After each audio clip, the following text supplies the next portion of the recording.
22 जनवरी को अयोध्या में रामलला की प्राण प्रतिष्ठा को लेकर देश भर में विभिन्न कार्यक्रम आयोजित किए जा रहे हैं। इस उपलक्ष्य में हिमाचल प्रदेश की राजधानी शिमला में उमंग फाउंडेशन एवं हिमाचल प्रदेश राज्य रेड क्रॉस सोसाइटी द्वारा विभिन्न सामाजिक व धार्मिक संस्थाओं के सहयोग से शिमला के रिज मैदान पर विशाल रक्तदान शिविर का आयोजन किया गया, जिसका शुभारंभ राज्यपाल श्री प्रताप शुक्ल ने किया। इस दौरान लेडी गवर्नर, नगर निगम महापौर, उप महापौर भी विशेष रूप से मौजूद रहे। रक्तदान शिविर में संस्थाओं के सदस्यों के साथ साथ स्थानीय जनता ने बढ़ चढ़कर भाग लिया। इस दौरान राज्यपाल श्री प्रताप शुक्ल ने कहा कि इस दिन को सभी लोगों को खूब उत्साह के साथ मनाना चाहिए और हर मंदिर में दीप जलाए जाने चाहिए। भगवान राम ने अपने पूरे जीवन में संस्कृति को जोड़ने का काम किया था।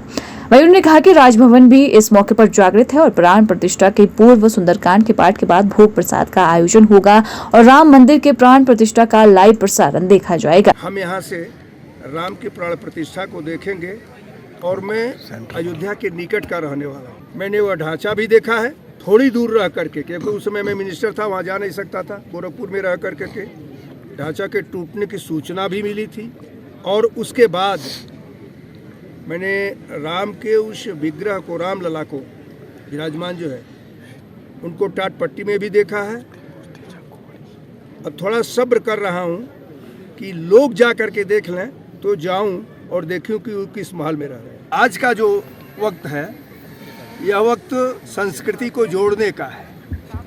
मैं इसके लिए प्रधानमंत्री श्री नरेंद्र मोदी जी को साधुवाद देना चाहूँगा, जिन्होंने अपना इनिशिएशन लेकर करके और प्राण प्रतिष्ठा में भाग लेने के लिए पिछले अनेक दिनों से केवल नींबू पानी लेकर करके और जमीन पर शयन करके, मैं समझता हूँ कि भारत की जनता को ऐसे व्यक्ति के लिए साधुवाद देना चाहिए।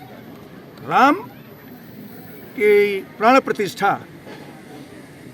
धर्म के लिए नहीं है, राम की प्राण प्रतिष्ठा एक संस्कृति के लिए है। राम ने अपने पूरे जीवन में संस्कृतियों को जोड़ने का काम किया था और पूरा जोड़ने का काम किया था। मैं समझता हूँ कि निश्चित रूप से ऐसे जोड़ने वाले व्यक्ति के प्राण प्रतिष्ठा में, जिसको हम अपना आराध्य भी मानते हैं, हम सभी लोगों को खूब उत्साह मनाना चाहिए और जगह जगह राम मंदिर में पूजन भी करना चाहिए। आज पिछले कई दिनों से चला है, हमारा राजभवन भी पूरी तौर पर जागृत है। इस समय वह पूरी तौर पर चमक रहा है और कल वहाँ पर जब प्राण प्रतिष्ठा के पूर्व सुंदरकांड का पाठ होगा, भोग प्रसाद होगा, फिर हम लोग बैठ कर करके वहाँ का सजीव चित्र देखने का काम करेंगे। पूरे जीवन में बहुसंस्कृति को साधने का काम किया है।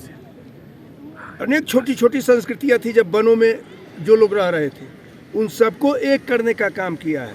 सेवरी के जूठे बेर खा करके यह सिद्ध करने का काम किया कि प्रेम में हर व्यक्ति विवश हो जाता है।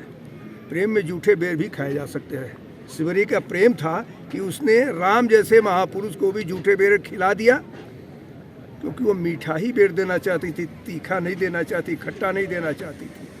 तो समाज खट्टापन से दूर हो, तीखापन से दूर हो, और सेवरी ने जिस मिठास को लाया उस मिठास में सराबोर हो। मैं समझता हूँ कि राजभवन खुला रहेगा।